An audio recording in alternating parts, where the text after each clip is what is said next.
আমি কন্যা শিশুর স্বপ্নে গড়ি, সাহসে লড়ি, দেশের কল্যাণে কাজ করি প্রতিপাদ্যকে সামনে রেখে দিনাজপুরের নবাবগঞ্জ উপজেলা প্রশাসন ও মহিলা বিষয়ক অফিসের আয়োজনে বুধবার সকাল 11টায় উপজেলা পরিষদ সভাকক্ষে জাতীয় কল্যাণ শিশু দিবস উদযাপন ও আলোচনা সভা অনুষ্ঠিত হয়েছে।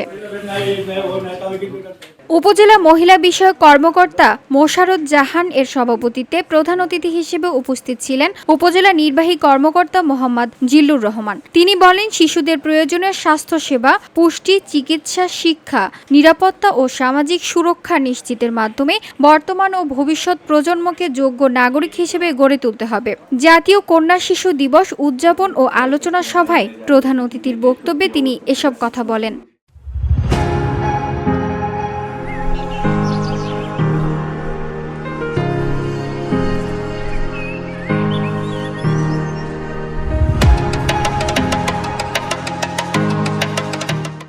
এ সময় উপস্থিত ছিলেন উপজেলা ভূমি কর্মকর্তা মোহাম্মদ মুনতাসির মাহফুজ, উপজেলা সমাজ সেবা কর্মকর্তা শুভ্র প্রকাশ চক্রবর্তী, উপজেলা মাধ্যমিক শিক্ষা অফিসার দীপক কুমার বণিক, উপজেলা জামায়াতে ইসলামী আমির নজরুল ইসলাম, উপজেলা বিএনপির ভারপ্রাপ্ত সভাপতি তরিকুল ইসলাম, উপজেলা বিএনপির ভারপ্রাপ্ত সাধারণ সম্পাদক Iqbal Hossain, Joypur union chairman Ubaidur Rahman, Daudpur union chairman Habib Rahman ও নবাবগঞ্জ প্রেস ক্লাবের সভাপতি মতিয়ার রহমান সহ অন্যান্যরা।